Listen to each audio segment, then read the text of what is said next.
मेरे प्रिय मित्रों नमस्कार। आज का मुख्य टॉपिक विटामिन B12 की डिफिशियंसी से है, जो अकॉर्डिंग टू होम्योपैथिक मेडिसिन के तहत हम आप लोगों को बताएंगे कि कैसे होम्योपैथिक मेडिसिन के द्वारा आप अपने विटामिन B12 की डिफिशियंसी को दूर कर सकेंगे और कैसे इसके सिम्टम्स होते हैं, कैसे आपको मालूम होगा कि हमें विटामिन B12 की डिफिशियंसी है अथवा नहीं है। इन सभी के बारे में आप लोगों को बताना चाहते हैं, लेकिन इसके पहले आपसे एक अपील करना चाहेंगे कि आप प्लीज़ हमारे homeo and herb for welfare channel को अवश्य सब्सक्राइब करें और इसका फुल वॉच करें, तभी आप लोगों तक ये सही जानकारी प्राप्त होगी। तो चलिए पहले ये समझें कि क्यों होती है इसकी डिफिशियंसी, इसके बारे में जानिए। विटामिन B12 की डिफिशियंसी आए दिन सभी लोगों को होती रहती है, जिसके ज़रिए दिखने में तो ये बी कम्प्लेक्स का एक छोटा सा वो, चूँकि इसको समझते हैं मात्र केवल विटामिन B12 की डिफिशियंसी, लेकिन इस डिफिशियंसी के ज़रिए आपको क्या क्या हो जाता है इसके बारे में आपको शायद नहीं मालूम। विटामिन B12 की डिफिशियंसी होने पर बहुत सारे ऐसे सिम्टम्स रिफ्लेक्ट होते हैं जो आप स्वयं इसको मालूम कर सकते हैं। तो फर्स्ट तो ये जानिए कि आप हमेशा टायर्डनेस पोजीशन में रहेंगे, जैसे थकान सी महसूस होना और सुस्ती सी बनी रहना और थोड़ा सा दिमागी संतुलन भी बिगड़ना और मेंटल प्रिकोसिटी का लॉस होना, और साथ में आपको एंजाइटी पेन होने की भी संभावना होती, बेचैनी भी होने लगती है।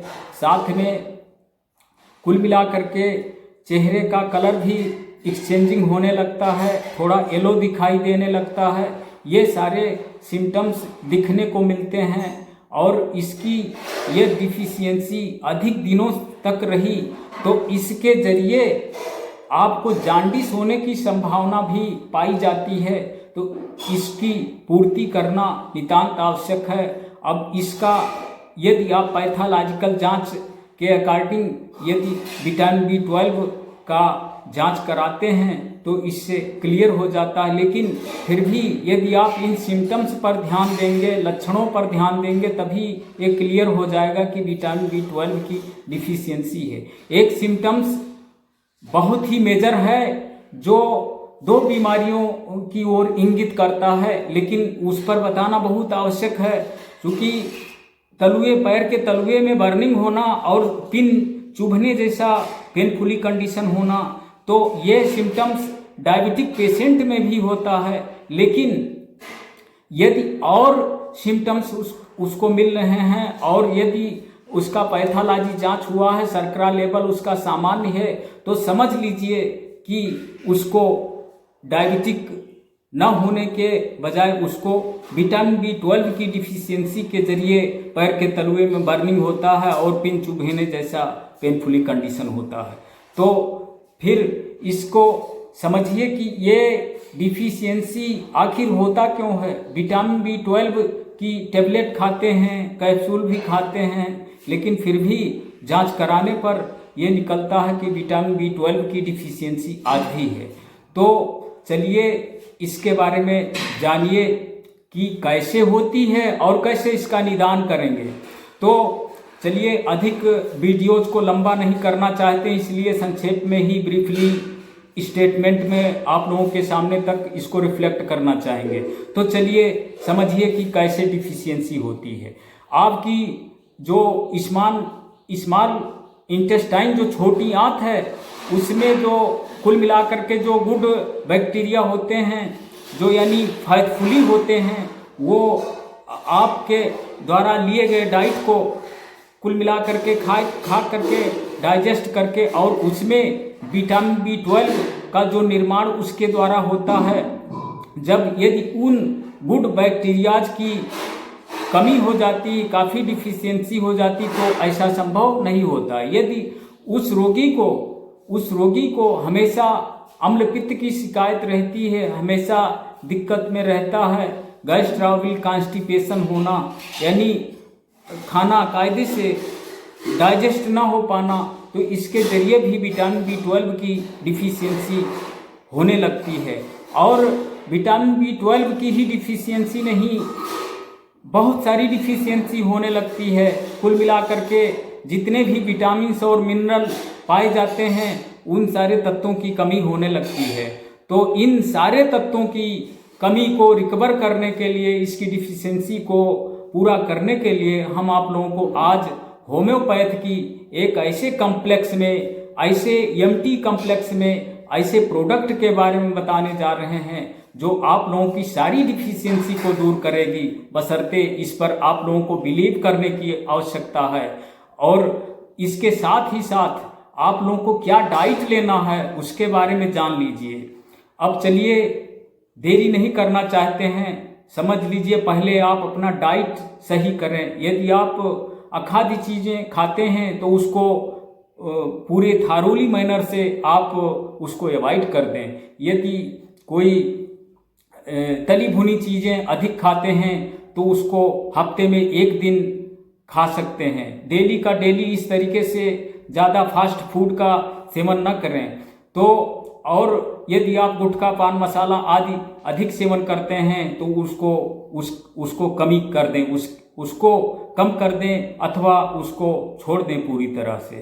तो फिर कुल मिलाकर के आप अपने डाइट में क्या लेंगे जो उचित होगा। अब जो आपके इंटेस्टाइन में गुड बैक्टीरिया होते हैं उनको रिकवर करने के लिए क्या करेंगे, इसके लिए फर्स्ट दोपहर के समय आपको कर्ड यानी दही का सेवन अवश्य करना चाहिए।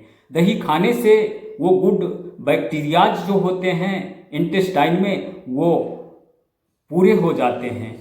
और कुल मिलाकर के इसकी डिफिशियंसी को पूरा करने के लिए एक ऐसा विशेष इसेंशियल डाइट है जो है पनीर।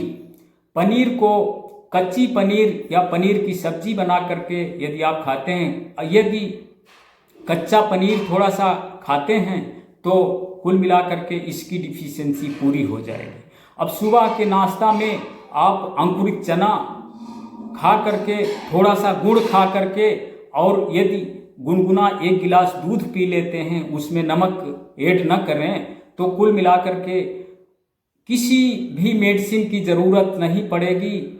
विटामिन B12 की भी डिफिशियंसी हो जाएगी और बहुत सारे पोषक तत्वों की कमी पूरी हो जाएगी शरीर में। और विटामिन B12 की डिफिशियंसी ही नहीं, अंकुरित अनाजों में विटामिन E भी रिकवर हो जाता है, क्योंकि अंकुरित अनाजों में विटामिन E विशेष पाया जाता है। विटामिन E की डिफिशियंसी होने पर आप सभी लोगों में से कुछ लोग जानते होंगे कि विटामिन E की डिफिशियंसी से व्यक्ति में इम्पोटेंसी हो जाती है और लेडीज यानी महिलाओं में उसको बांझ दोष, इटर्निटी की शिकायत हो जाती है। तो इसकी डिफिशियंसी भी पूरी होगी और विटामिन B12 की भी डिफिशियंसी पूरी होगी।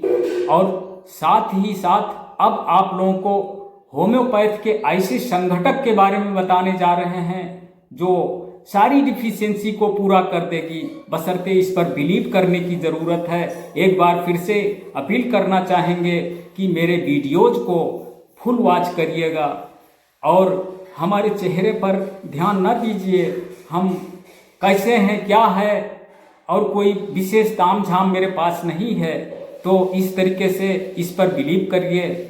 हमने काफ़ी मेहनत की है, आप लोगों तक ये पहुंचाने का प्रयास कर रहे हैं, तो पूरा इसको फुल वॉच करिए। हमारे जितने भी वीडियोज़ हों इसको फुल वॉच करिए, ये आपसे बार बार अपील करना चाहते हैं। तो चलिए इसके बारे में अब देरी किस बात की, ये समझिए।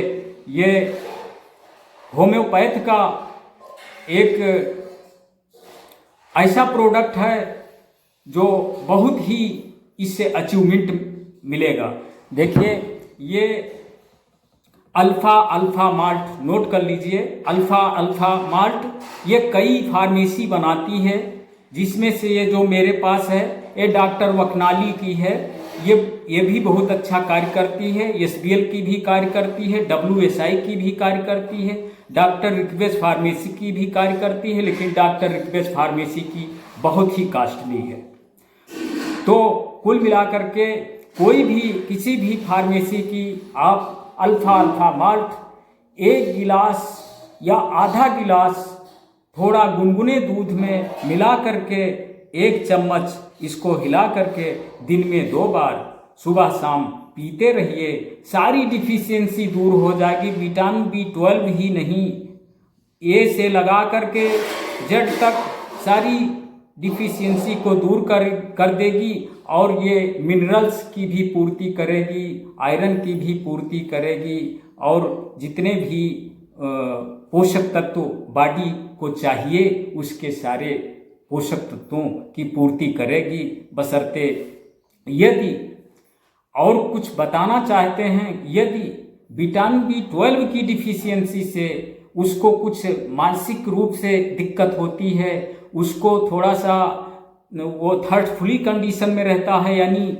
उसको प्यास अधिक लगती है, प्रतिशायिक हो रहा है और कुल मिलाकर के किसी कार्य करने में मन नहीं लगता है और प्यास अधिक लगती है, तो इसके लिए इस तरीके से डॉक्टर रिक्वेस्ट फार्मेसी में आर्सेनिक एल्बम 30 उसको टंग डोज 2 बूंद से 5 बूंद तक दिन में 3 बार मात्र 1 हफ्ते 10 दिन तक यूज कराइए या यूज करिए तो विशेष बेनिफिट मिलेगा। यदि उसको और दिक्कत होती है, थोड़ी सी बेचैनी के साथ सुस्ती बनी रहती है, तो ऐसे कंडीशन में जेल्सीनियम, इसी फार्मेसी की जेल्सीनियम 30 दिन में 3 बार 5-5 बूंद की मात्रा में देते रहिए। हफ्ते 10 दिन में ये सारी डिफिशियंसी खत्म हो जाएगी। लेकिन इस माल्ट को लेना अति आवश्यक है और वो डाइट जो आप लेंगे, जो बताए हैं, उसको लेने के आधे घंटे बाद इसको पानी में डाल करके पीना होगा।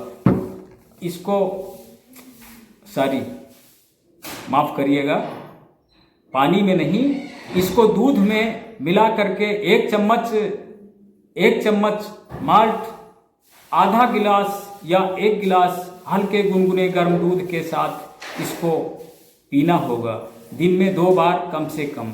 तो जो वो कुल मिलाकर के जो डाइट आप लेंगे उसके आधे घंटे के बाद इसको लेंगे। और यदि ऐसे सिम्टम्स मिलते हैं कि प्यास भी लगती है, हल्की सुस्ती बेचैनी भी रहती है, तो आर्सेनिक एल्बम जर्मनी की जो बताए हैं उसको 2 बूंद से 5 बूंद इसका यूज करने के 1 घंटे के बाद उसको देना होगा। और यदि प्यास नहीं लगती है, यदि ऐसे ही रहता है, तो कुल मिलाकर के सुस्ती रहती है, हल्की बेचैनी रहती है, नींद सा लगता है, बार बार दिन में भी सोने की दिक्कत रहती है, सोने की इच्छा करती है, बार बार आंखें मूंदती रहती हैं, तो ऐसे कंडीशन में, ऐसे सिम्टम्स रिफ्लेक्ट होने पर तो कुल मिलाकर के जेल्सीनियम 30 डॉक्टर रिक्वेस्ट फार्मेसी की दिन में 3 बार उस रोगी को देते रहेंगे या स्वयं को है तो स्वयं लेते रहेंगे इस तरीके से। तो कुल मिलाकर के यदि आप इससे मेरे द्वारा बताई गई मेडिसिन से यदि पूरी तरह से सेटिस्फाई हैं तो आपसे अपील करना चाहेंगे कि आप इसको सब्सक्राइब करें और इसका शेयरिंग भी करें। यदि मेरे द्वारा बताने में कोई भूल, कोई त्रुटि होगी तो उसके लिए हम क्षमा प्रार्थी हैं। आप अपना छोटा भाई और इस तरीके से जो बड़े बुजुर्गान व्यक्ति हैं वो अपना बालक समझ करके और मेरे द्वारा बताए गए इस तरीके से कोई अगर त्रुटि होगी तो उसके लिए हम क्षमा प्रार्थी हैं। और इसी के साथ हम वाणी को विराम देना चाहेंगे। धन्यवाद। जय हिंद, जय भारत।